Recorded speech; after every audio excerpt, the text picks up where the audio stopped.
Bombo Police Report. Malungkot na balita mga kabombo dahil dalawa ang binawian ng buhay kabilang ang 8 buwang buntis matapos na matabunan sa nangyaring landslide dyan sa bahagi ng Cordillera. May pag-ulat dyan ng Bombo Radio Baguio. Patay ang 2 katao sa magkahiwalay na insidente ng pagguho ng lupa sa Cordillera Administrative Region kahapon, Setyembre 3, kasabay ng malakas na pagbuhos ng ulan. Sa barangay Ginawang Mangkayan, Benguet, nasawi ang 18 anyos na 8 buwang buntis matapos matabunan ng gumuhong lupa ang ilang bahagi ng kanilang bahay. Kinilala ang biktima na si Ivy Kate Dizon, tubong Tupdak Atok, Benguet at kagagraduate lamang ng senior high school.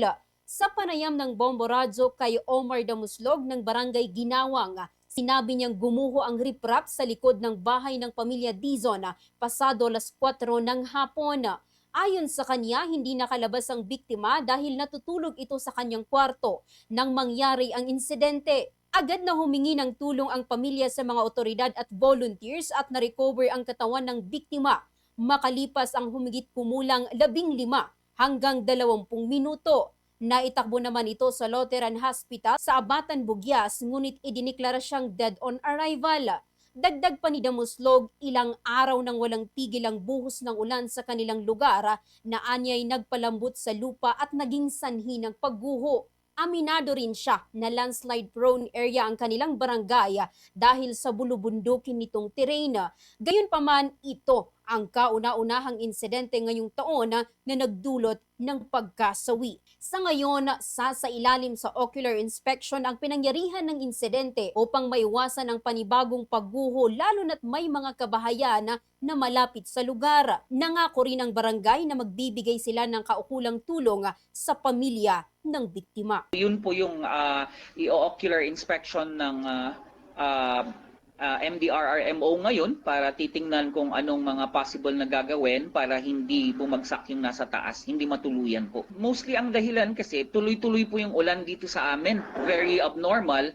Tapos 1 linggo nang napakalakas po ng ulan dito sa amin. Tuloy-tuloy na ulan ang maaaring nagpalambot dun sa kalupaan, sa area, kaya nagkaroon ng landslide. At yung area na yun ay medyo bulubundukin din po kasi paanan po kasi ng bundok. Samantala, isa pang insidente ng landslide ang nangyari sa Brookside, Purok 6, Bulanao, Tabuk City, Kalinga, kung saan isang 17 anyos na estudyante ang nasawi noong Miyerkules, Setyembre 3. Batay sa salaysay ng ina ng biktima, kakapasok lamang ng kanyang anak sa kwarto matapos nilang kumain ng biglang gumuho ang lupa sa gilid ng kanilang tahanan. Dahil dito natabunan ng ilang bahagi ng kanilang bahay.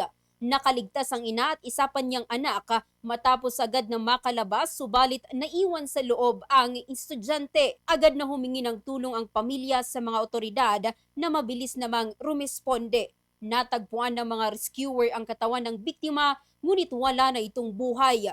Patuloy namang pinapayuhan ng mga otoridad ang mga residente sa mga lugar na landslide-prone area na maging mapagmatiyag at agad na lumikas kung may banta ng pagguho ng lupa, lalo na ngayong nagpapatuloy ang malalakas na buhos ng ulan dito sa Cordillera. Para sa Bombo Network News, ako si Bombo Karasakyatan and this is Bombo Radio Philippines, the #1 and most trusted source of news and information, Basta Radyo Bombo! For the most trusted source of news and information, visit our website at www.bomboradio.com. Follow us on Bombo Radio mobile app, Facebook, YouTube, TikTok, and X, formerly Twitter. Like, share, and stay connected. Anytime, anywhere.